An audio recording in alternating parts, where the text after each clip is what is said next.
गौरी पुत्र गणेश भगवान की जय। ओम नमः शिवाय। हर हर महादेव। ब्रह्मा जी कहते हैं, हे नारद, देवताओं ने भगवान रुद्र को प्रणाम करके उनकी स्तुति की।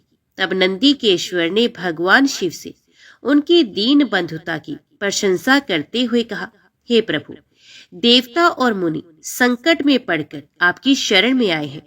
सर्वेश्वर, आप उनका उद्धार करें। दयालु नंदी के इस प्रकार सूचित करने पर भगवान शंभु धीरे धीरे आंखें खोलकर ध्यान से उपरक्त हुए। समाधि से विरत हो परम ज्ञानी परमात्मा एवं ईश्वर शंभु ने समस्त देवताओं से इस प्रकार कहा, श्री विष्णु और ब्रह्मा आदि देवों, तुम सब लोग मेरे समीप कैसे आए? तुम अपने आने का जो भी कारण हो वे शीघ्र बताओ। भगवान शंकर का ये वचन सुनकर सब देवता प्रसन्न होकर कारण बताने के लिए भगवान विष्णु के मुंह की ओर देखने लगे। तब शिव के महान भक्त और देवताओं के हितकारी श्री विष्णु मेरे बताए हुए देवताओं के महत्तर कार्य को सूचित करने लगे। उन्होंने कहा, शंभु, तारकासुर ने देवताओं को अत्यंत अद्भुत एवं महान कष्ट प्रदान किया है। यही बताने के लिए सब देवता यहाँ आए हैं। भगवान, आपके औरस पुत्र से ही तारक दैत्य मारा जा सकेगा और किसी प्रकार से नहीं। मेरा ये कथन सर्वथा सत्य है। महादेव, इस प्रकार विचार करके आप कृपा करें। आपको नमस्कार है।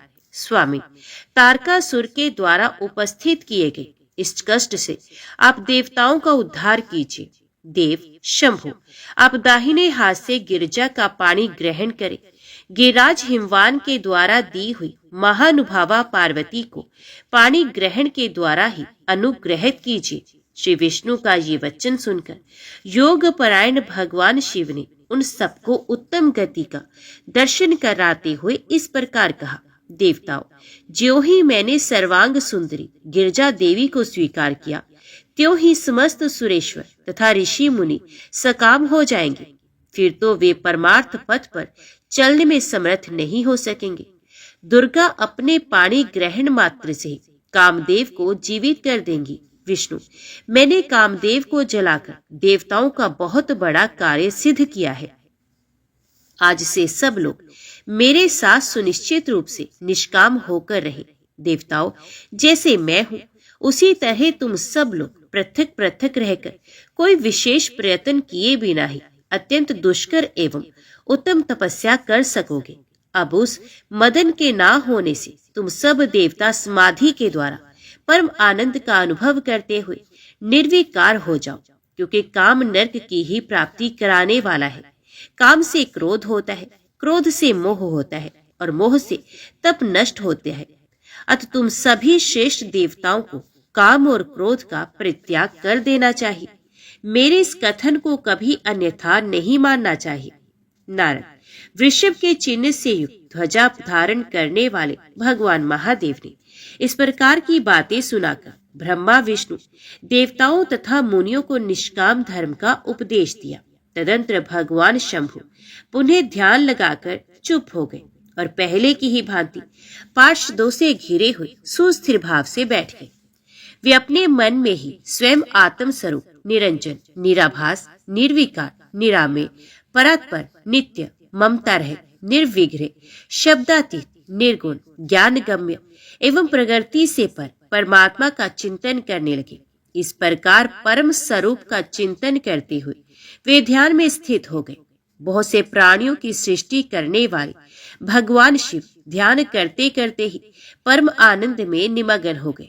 श्रीहरि एवं इंद्र आदि देवताओं ने जब परमेश्वर शिव को ध्यान मगन देखा, तब उन्होंने नंदी की सम्मति ली।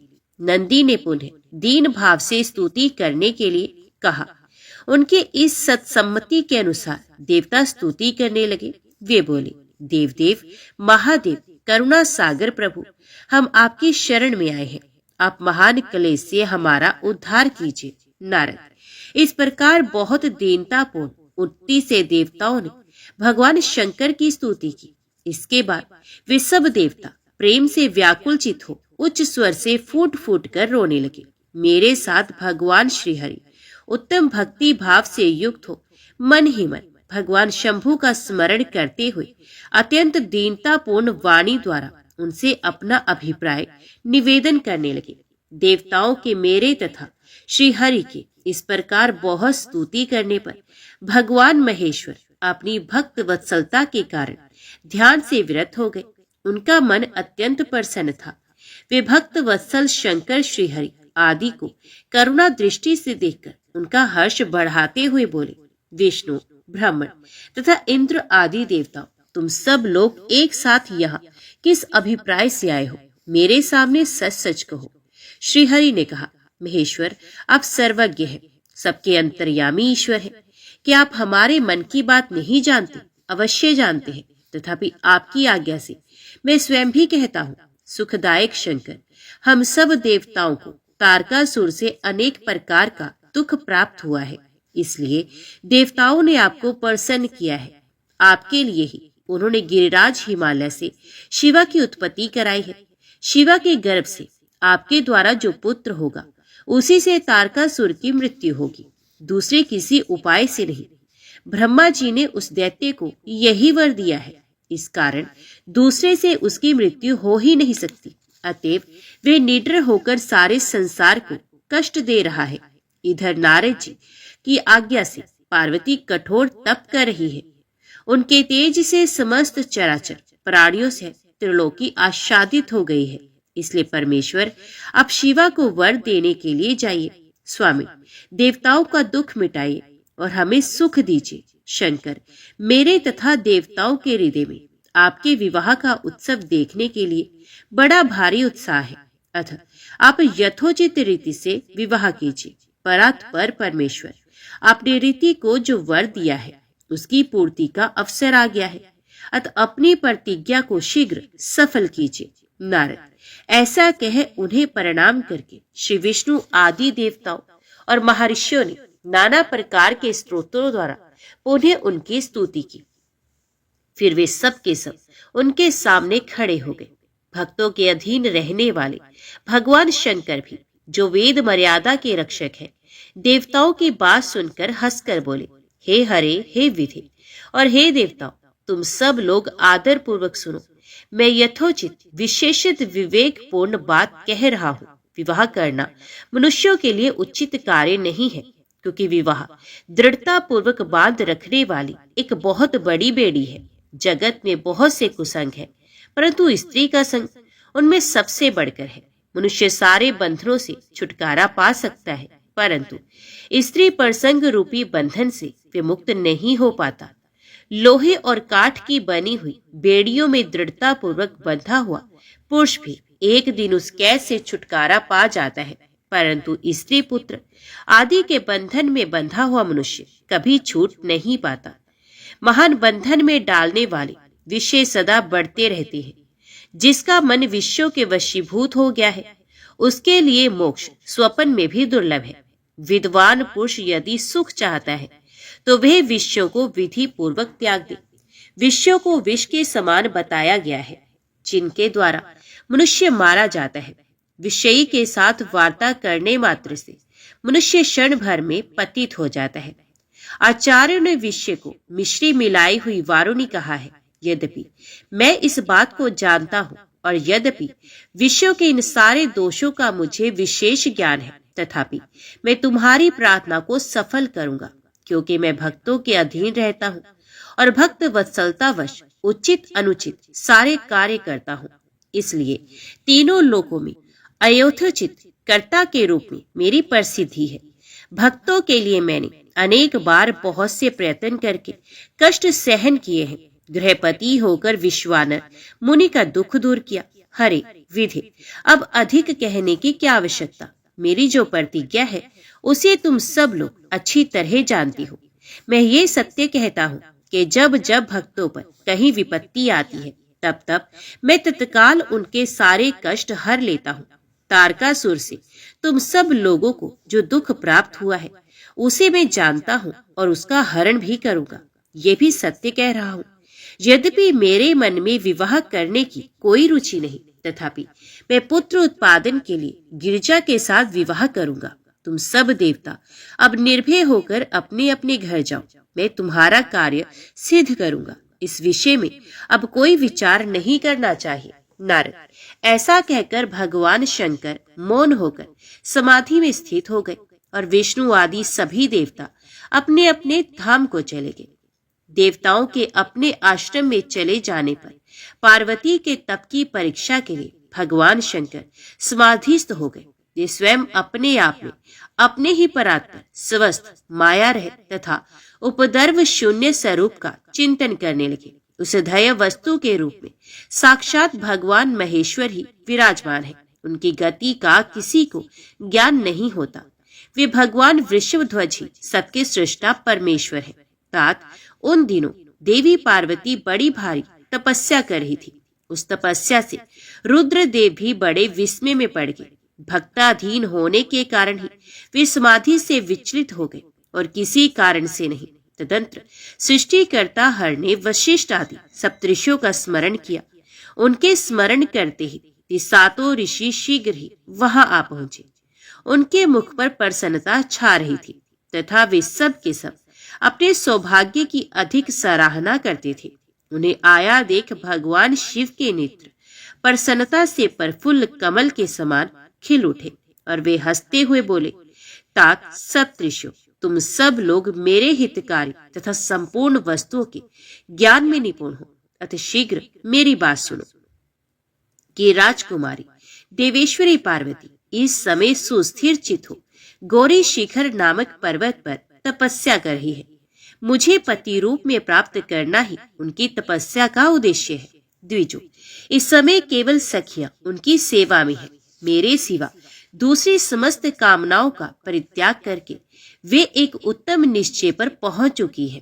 मुनिवरों, तुम सब लोग मेरी आज्ञा से वहां जाओ और प्रेम पूर्ण हृदय से उनकी दृढ़ता की परीक्षा करो।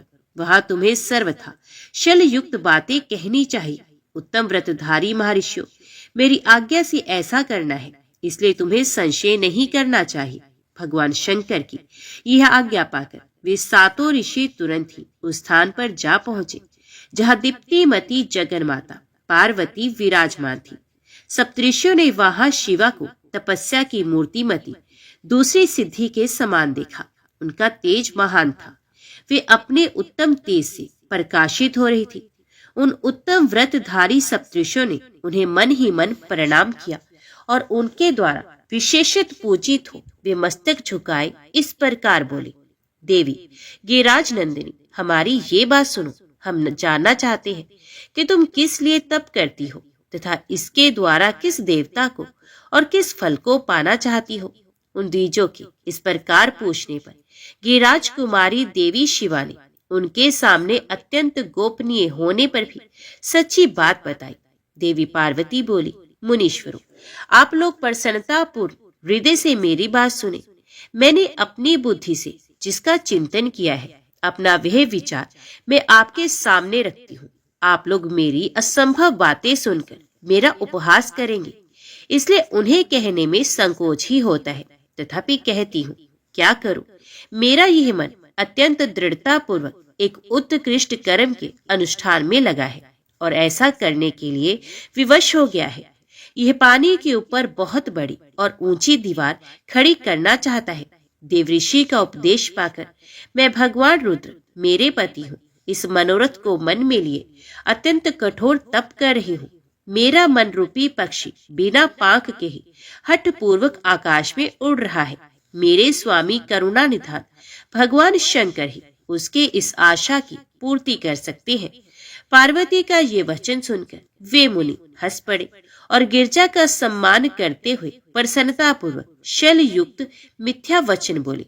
ऋषियों ने कहा, गिरिराज नंदिनी, देवऋषि नारद व्यर्थ ही अपने को पंडित मानते हैं। उनके मन में क्रूरता भरी रहती है। आप समझदार होकर भी क्या उनके चरित्र को नहीं जानती? नारद छल कपट की बातें करते हैं और दूसरों के चित्त को मोह में डालकर मथ डालते हैं। उनकी बातें सुनने से सर्वथा हानि ही होती है। ब्रह्मपुत्र दक्ष के पुत्रों को नारद ने जो शलपूर्ण उपदेश दिया, उसका फल ये हुआ कि वे सब के सब अपने पिता के घर लौटकर नहीं आ सके। यही हाल उन्होंने दक्ष के दूसरे पुत्रों का भी किया। वे भी उनके चक्कर में आकर भिखारी बन गए। विद्याधर चित्रकेतु को उन्होंने ऐसा उपदेश दिया कि उसका घर ही उजड़ गया। प्रहलाद को अपना चेला बनाकर इन्होंने हिरण्यकशिपु से बड़े बड़े दुख दिलवाए। ये सदा दूसरों की बुद्धि में भेद पैदा करते हैं। नारद मुनि कानों को पसंद आने वाली अपनी विद्या जिस जिसको सुना देते हैं, वही अपना घर छोड़कर तत्काल भीख मांगने लगता है। उनका मन मलिन है, केवल शरीर ही सदा उज्जवल दिखाई देता है।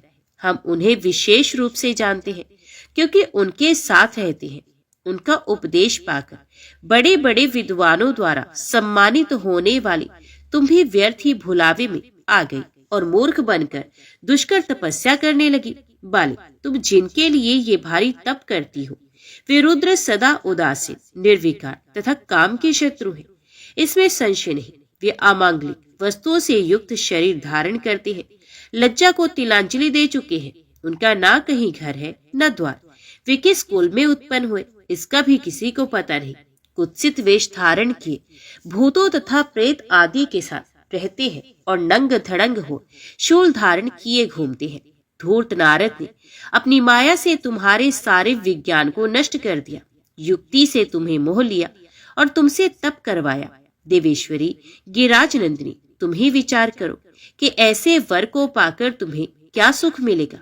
पहले रुद्र ने बुद्धि से खूब सोच विचार कर साध्वी सती से विवाह किया, परंतु वे ऐसे मूढ़ हैं कि कुछ दिन भी उनके साथ निभाह न सके। उस बेचारी को वैसे ही दोष देकर उन्होंने त्याग दिया और स्वयं स्वतंत्र हो अपने निष्कल और शोक रहित स्वरूप का ध्यान करते हुए उसी में सुख पूर्वक रम गए। देवी, जो सदा अकेले रहने वाले, शांत, संग रहित और अद्वितीय है, उनके साथ किसी स्त्री का निर्वाह कैसे होगा। आज भी कुछ नहीं बिगड़ा तो हमारी आज्ञा मानकर घर लौट जाओ और उस दुर्बुद्धि को त्याग दो। महाभागे, इससे तुम्हारा भला होगा। तुम्हारे योग्य वर है भगवान विष्णु, जो समस्त सद्गुणों से युक्त है। वे वैकुंठ में रहते हैं, लक्ष्मी के स्वामी हैं और नाना प्रकार की क्रीड़ाएं करने में कुशल हैं। उनके साथ हम तुम्हारा विवाह करा देंगे और वह विवाह तुम्हारे लिए समस्त सुखों को देने वाला होगा। पार्वती, तुम्हारा जो रुद्र के साथ विवाह करने का हठ है, ऐसे हठ को छोड़ दो और सुखी हो जाओ। नारद, उनकी ऐसी बात को सुनकर जगदम्बिका पार्वती हंस पड़ी और पुण्य उन ज्ञान विशारद मुनियों से बोली। पार्वती ने कहा, मुनीश्वरों, आपने अपनी समझ से ठीक ही कहा, परंतु द्विजो, मेरा हठ भी छूटने वाला नहीं। मेरा शरीर पर्वत से उत्पन्न होने के कारण मुझ में स्वाभाविक कठोरता विद्यमान है। अपनी बुद्धि से ऐसा विचार कर आप लोग मुझे तपस्या से रोकने का कष्ट ना करें। देवऋषि का उपदेश वाक्य मेरे लिए परम हितकारक है, इसलिए मैं उसे कभी नहीं छोड़ूंगी। वेद वेत्ता भी यह मानते हैं कि गुरुजनों का वचन हितकारक होता है, गुरुओं का वचन सत्य होता है। ऐसा जिनका दृढ़ विचार है, उन्हें इहलोक और परलोक में परम सुख की प्राप्ति होती है और दुख कभी नहीं होता। गुरुओं का वचन सत्य होता है। यह विचार जिनके हृदय में नहीं, उन्हें इहलोक और परलोक में दुख प्राप्त होता है, सुख कभी नहीं मिलता। अतः द्विजो, गुरुओं के वचन का कभी किसी तरह भी त्याग नहीं करना चाहिए। मेरा घर बसे या उजड़ जाए, मुझे तो ये हठ ही सदा सुख देने वाला है। मुनिवरों, आपने जो ये बातें कही, मैं उनका आपके कहे हुए तात्पर्य से भिन्न अर्थ समझती हूँ और उनका यह संक्षेप से विवेचन प्रस्तुत करती हूँ। आपने ये ठीक कहा कि भगवान विष्णु सद्गुणों के धाम तथा लीलाहारी है, साथ ही अपने सदा शिव को निर्गुण कहा। इसमें जो कारण है वे बताया जाता है।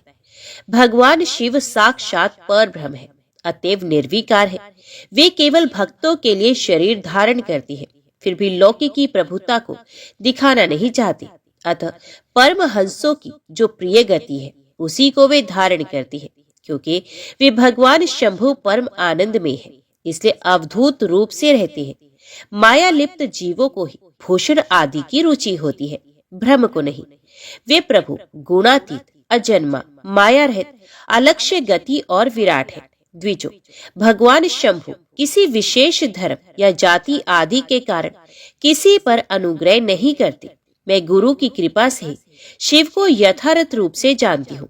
ब्रह्मऋषियों, यदि शिव मेरे साथ विवाह नहीं करेंगे तो मैं सदा कुमारी ही रह जाऊंगी, परंतु दूसरे के साथ विवाह नहीं करूंगी। यह मैं सत्य सत्य कहती हूँ। यदि सूर्य पश्चिम दिशा में उगने लगे, मेरु पर्वत अपने स्थान से विचलित हो जाए, अग्नि शीतलता को अपना ले तथा कमल पर्वत शिखर की शिला के ऊपर खिलने लगे, तो भी मेरा हट छूट नहीं सकता। ये मैं सच्ची बात कहती हूँ। नारद ऐसा कहकर उन मुनियों को प्रणाम करके गिरिराज कुमारी पार्वती निर्विकार चित्त से शिव का स्मरण करती हुई चुप हो गई।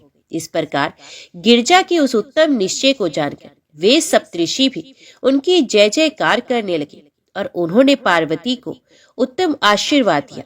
मुने, गिरजा देवी की परीक्षा करने वाले वे सातों ऋषि उनको प्रणाम करके प्रसन्नचित हो शीघ्र ही भगवान शिव के स्थान को चले गए। वहां पहुंचकर शिव को मस्तक नवा उनसे सारा वृत्तांत निवेदन करके उनकी आज्ञा ले वे पुनः सादर स्वर्गलोक को चले गए। नारद, उन सप्तऋषियों के अपने लोक में चले जाने पर सुंदर लीला करने वाले साक्षात भगवान शंकर ने देवी के तप की परीक्षा लेने का विचार किया। वे मन ही मन पार्वती से बहुत संतुष्ट थे। परीक्षा के ही बहाने पार्वती जी को देखने के लिए जटाधारी तपस्वी का रूप धारण करके भगवान शंभु उनके वन में चले गए। अपने तेज से प्रकाशमान अत्यंत बूढ़े ब्राह्मण का रूप धारण करके प्रसन्नचित हो वे दंड और शस्त्र लिए वहां से प्रस्थित हुए। आश्रम में पहुंचकर उन्होंने देखा देवी शिवा सखियों से घेरी हुई वेदी पर बैठी है और चंद्रमा की विशुद्ध कला सी प्रतीत होती है। ब्रह्मचारी का स्वरूप धारण किए भक्त वत्सल शंभु देवी पार्वती को देखकर प्रीति पूर्वक उनके पास गए। उन अद्भुत तेजस्वी ब्राह्मण देवता को आया देख उस समय देवी शिवा ने समस्त पूजन सामग्रियों द्वारा उनकी पूजा की। जब उनका भली भांति सत्कार हो गया, सामग्रियों द्वारा उनकी पूजा संपन्न कर ली गई, तब पार्वती ने बड़ी प्रसन्नता और प्रेम के साथ उन ब्राह्मण देव से आदर पूर्वक कुशल समाचार पूछा। पार्वती बोली, ब्रह्मचारी का स्वरूप धारण करके आए हुए आप कौन हैं और कहां से पधारे हैं? वेद वेताओं में श्रेष्ठ विप्रवर, आप अपने तेज से इस वन को प्रकाशित कर रहे हैं। मैंने जो कुछ पूछा है उसे बताइए। ब्राह्मण ने कहा, मैं इच्छा अनुसार विचरने वाला वृद्ध ब्राह्मण हूँ, पवित्र बुद्धि तपस्वी, दूसरों को सुख देने वाला और परोपकारी हूँ, इसमें संशय नहीं। तुम कौन हो, किसकी पुत्री हो और इस निर्जन वन में किस लिए ऐसी तपस्या कर रही हो जो पंजे के बल पर खड़े हो? तप करने वाले मुनियों के लिए भी दुर्लभ है। तुम ना बालिका हो न वृद्धा हो, सुंदरी तरुणी जान पड़ती हो, फिर किस लिए पति के बिना इस वन में आकर कठोर तप करती हो? भद्रे, क्या तुम किसी तपस्वी की सहचारिणी तपस्विनी हो? देवी, क्या वह तपस्वी तुम्हारा पालन पोषण नहीं करता जो तुम्हें छोड़कर अन्यत्र चला गया? बोलो, तुम किसके कुल में उत्पन्न हुई हो? तुम्हारे पिता कौन है और तुम्हारा नाम क्या है? तुम महासौभाग्य रूपा जान पड़ती हो, तुम्हारा तपस्या में अनुराग व्यर्थ है। क्या तुम वेद माता गायत्री हो, लक्ष्मी हो, अथवा क्या सुंदर रूप वाली सरस्वती हो? इन तीनों में से तुम कौन हो, ये मैं अनुमान से निश्चय नहीं कर पा रहा। पार्वती बोली, विप्रवर, ना तो मैं वेद माता गायत्री हूँ, ना ही लक्ष्मी और ना ही सरस्वती हूँ। इस समय मैं हिमाचल की पुत्री हूँ और मेरा नाम पार्वती है। पूर्व काल में, इससे पहले के जन्म में, मैं प्रजापति दक्ष की पुत्री थी। उस समय मेरा नाम सती था। एक दिन पिता ने मेरे पति की निंदा की थी, जिसे कुपित होकर मैंने योग के द्वारा शरीर को त्याग दिया था। इस जन्म में भी भगवान शिव मुझे मिल गए थे, परंतु भाग्यवश काम को भस्म करके वे मुझे भी छोड़कर चले गए। शंकर जी के चले जाने पर मैं विरहताप से उद्विग्न हो उठी और तपस्या के लिए दृढ़ निश्चय करके पिता के घर से यहाँ गंगा जी के तट पर चली आई। यहाँ दीर्घ काल तक कठोर तपस्या करके भी मैं अपने प्राण वल्लभ को पा ना सकी, इसलिए अग्नि में प्रवेश कर जाना चाहती थी। इतने में ही आपको आया देख मैं क्षण भर के लिए ठहर गई। अब आप जाइए, मैं अग्नि में प्रवेश करूंगी, क्योंकि भगवान शिव ने मुझे स्वीकार नहीं किया है। किंतु जहां जहां मैं जन्म लूंगी वहां वहां शिव का ही पति रूप में वर्ण करूंगी। नारद, ऐसा कहकर पार्वती उन ब्राह्मण देवता के सामने अग्नि में समा गई। यद्यपि ब्राह्मण देव सामने से उन्हें बारंबार ऐसा करने से रोक रहे थे, अग्नि में प्रवेश करती हुई पर्वत राजकुमारी पार्वती की तपस्या के प्रभाव से वे आग उसी क्षण चंदन पंख के समान शीतल हो गई। क्षण भर उस आग के भीतर रहकर जब पार्वती आकाश में ऊपर की ओर उठने लगी, तब ब्राह्मण रूपधारी शिव ने सहसा हंसते हुए उनसे पुनः पूछा, अहो भद्रे, तुम्हारा तप क्या है? ये कुछ भी मेरी समझ में नहीं आया। इधर अग्नि से तुम्हारा शरीर नहीं जला, ये तो तपस्या की सफलता का सूचक है, परंतु अब तक तुम्हें अपना मनोरथ प्राप्त नहीं हुआ, इससे उसकी विफलता प्रकट होती है। अथ देवी, सबको आनंद देने वाले मुझ श्रेष्ठ ब्राह्मण के सामने तुम अपने अभिष्ट मनोरथ को सच सच बताओ। नारद, ब्राह्मण के इस प्रकार पूछने पर उत्तम व्रत का पालन करने वाली अंबिका ने अपनी सखी को उत्तर देने के लिए प्रेरित किया। पार्वती से प्रेरित हो उनकी विजया नामक प्राण प्यारी सखी ने, जो उत्तम व्रत को जानने वाली थी, जटाधारी तपस्वी से कहा, हे साधु, तुमसे पार्वती के उत्तम चरित्र का और इनकी तपस्या के समस्त कारणों का वर्णन करती हूँ। आप सुनना चाहते हो तो सुनिए। मेरी सखी गिरिराज हिमाचल की पुत्री है। ये पार्वती और काली नाम से विख्यात है तथा माता मेनका की कन्या है। अब तक किसी ने इनके साथ विवाह नहीं किया है। ये भगवान शिव के सिवा दूसरे किसी को नहीं चाहती। उन्हीं के लिए 3000 वर्षों से तपस्या कर रही है। भगवान शिव की प्राप्ति के लिए ही मेरी इन सखी ने ऐसा तप प्रारंभ किया है। विप्रवर, इसमें जो कारण है उसे बताती हूँ, सुनिए। ये पर्वत राजकुमारी ब्रह्मा, विष्णु तथा इंद्र आदि देवताओं को भी छोड़कर केवल पिनाक पाणी भगवान शंकर को ही पति रूप में प्राप्त करना चाहती है और नारद जी के आदेश से यह कठोर तपस्या कर रही है। द्विजश्रेष्ठ, आपने जो कुछ पूछा था उसके अनुसार मैंने प्रसन्नता पूर्वक अपनी सखी का मनोरथ बता दिया है। अब आप और क्या सुनना चाहते हैं? नारद, विजया का ये यथार्थ वचन सुनकर जटाधारी तपस्वी रुद्र हंसते हुए बोले, सखी ने ये जो कुछ कहा है उसमें मुझे परिहास का अनुमान होता है। यदि ये सब ठीक हो तो पार्वती देवी अपने मुंह से कहे। जटिल ब्राह्मण के इस प्रकार कहने पर देवी पार्वती अपने मुंह से यो कहने लगी, जटाधारी विप्रवर, मेरा सारा वृत्तांत सुनिए। मेरी सखी ने जो कुछ कहा है वे ज्यों का त्यों सत्य है, उसमें असत्य कुछ भी नहीं। मैं मन, वाणी और क्रिया द्वारा सत्य ही कहती हूँ, असत्य नहीं। मैंने साक्षात पति भाव से भगवान शंकर का ही वर्ण किया। यद्यपि मैं जानती हूँ वे दुर्लभ वस्तु भला मुझे कैसे प्राप्त हो सकती है, तथापि मन की उत्कंठा से विवश हो मैं तपस्या कर रही हूँ। ब्राह्मण से ऐसी बात कहकर पार्वती देवी उस समय चुप हो गई। तब उनकी वह बात सुनकर ब्राह्मण ने कहा, इस समय तक मेरे मन में यह जानने की प्रबल इच्छा थी कि ये देवी किस दुर्लभ वस्तु को चाहती है जिसके लिए ऐसा महान तप कर रही है। किंतु देवी, तुम्हारे मुखारविंद से सब कुछ सुनकर उस अभिष्ट वस्तु को जान लेने के बाद अब मैं यहाँ से जा रहा हूँ। तुम्हारी जैसी इच्छा हो वैसा करो। यदि तुम मुझसे ना कहती तो मित्रता निष्फल होती। अब जैसा तुम्हारा कार्य है वैसा ही उसका परिणाम होगा।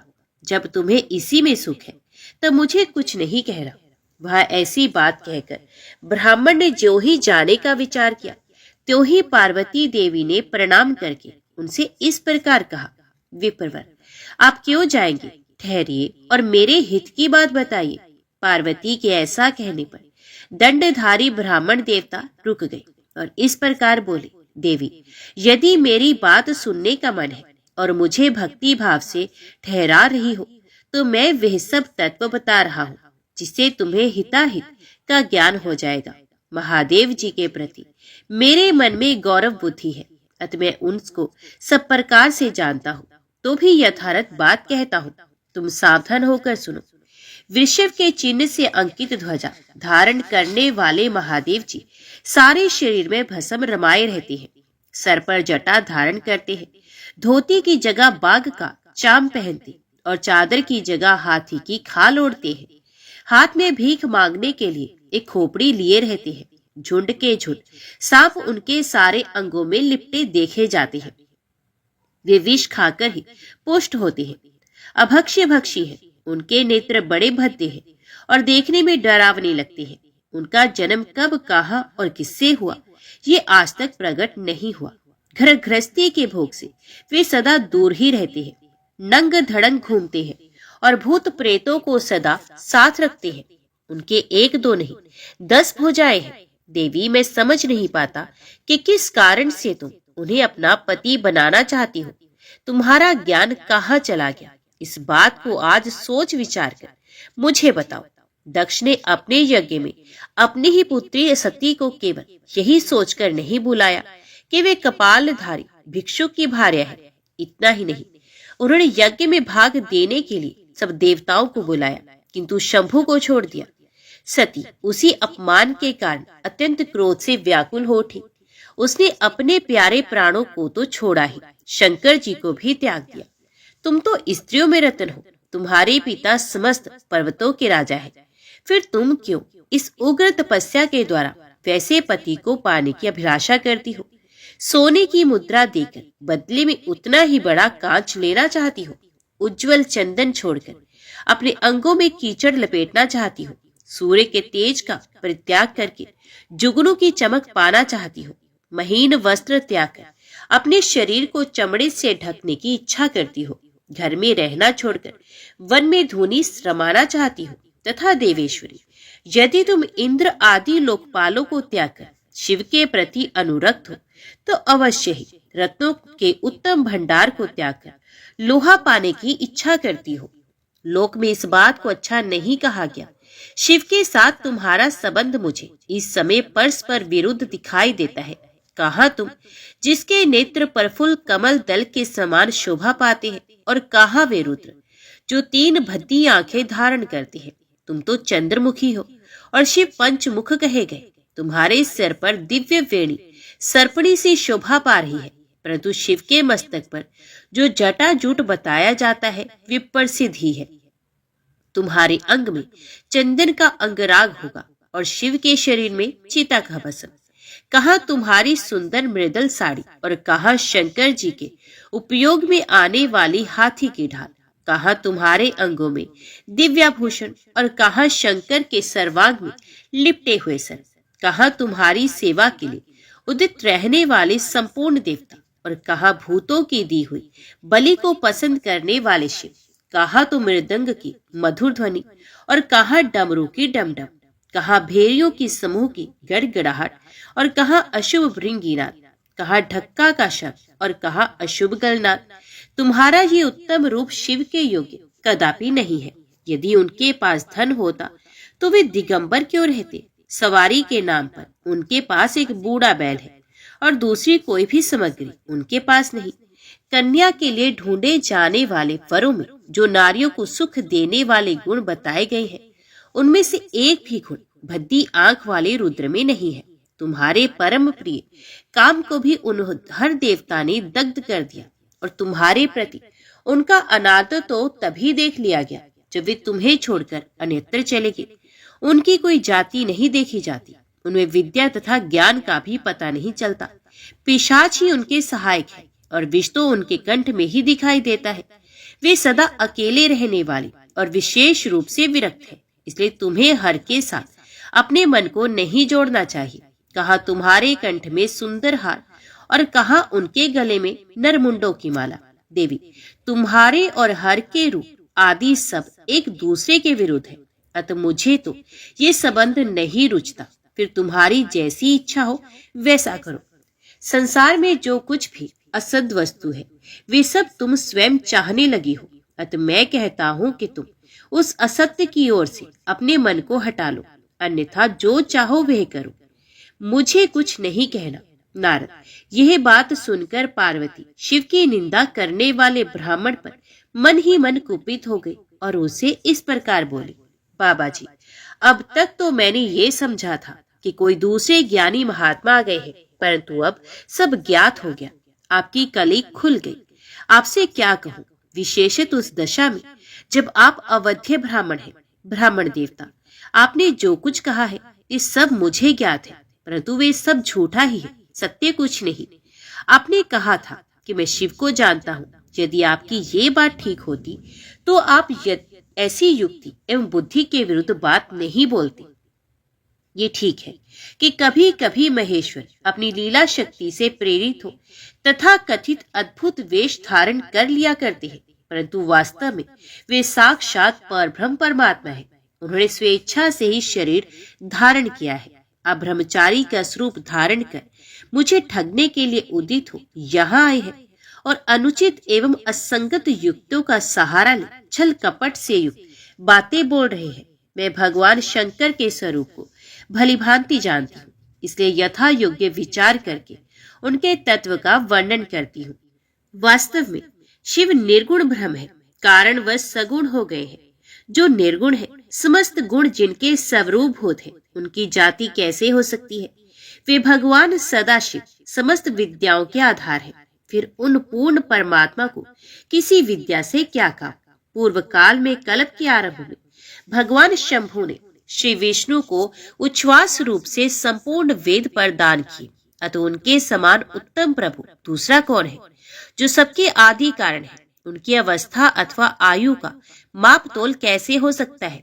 प्रकृति उन्हीं से उत्पन्न हुई, फिर उनकी शक्ति का दूसरा क्या कारण हो सकता है? जो लोग सदा प्रेम पूर्वक शक्ति के स्वामी भगवान शंकर का भजन करते हैं, उन्हें भगवान शंभु प्रभु शक्ति, उत्साह शक्ति और मंत्र शक्ति, ये तीनों अक्षय शक्तियां प्रदान करती है। भगवान शिव के भजन से ही जीव मृत्यु को जीत लेता और निर्भय हो जाता है, इसलिए तीनों लोकों में उनका मृत्युंजय नाम प्रसिद्ध है। उन्हीं के अनुग्रह से विष्णु विष्णु तव को, ब्रह्मा ब्रह्म तव को और देवता देव तव को प्राप्त हुए हैं। शिवजी का पक्ष लेकर बहुत बोलने से क्या लाभ? वे भगवान स्वयं ही महाप्रभु है। कल्याण रूपी शिव की सेवा से यहाँ कौन सा मनोरथ सिद्ध नहीं हो सकता? उन महादेव जी के पास किस बात की कमी जो वे भगवान सदाशिव स्वयं मुझे पाने की इच्छा करे? यदि शंकर की सेवा ना करे तो मनुष्य 7 जन्मों तक दरिद्र होता है और उन्हीं की सेवा से सेवक को लोक में कभी नष्ट ना होने वाली लक्ष्मी प्राप्त होती है। जिनके सामने 8 सिद्धियां नित्य आकर सिर नीचा किए इस इच्छा से नृत्य करती है कि वे भगवान हम पर संतुष्ट हो जाए, उनके लिए कोई भी हितकर वस्तु दुर्लभ कैसे हो सकती है? यद्यपि यह मांगलिक कही जाने वाली वस्तुएं शंकर का सेवन नहीं करती, तथापि उनके स्मरण मात्र से सबका मंगल होता है।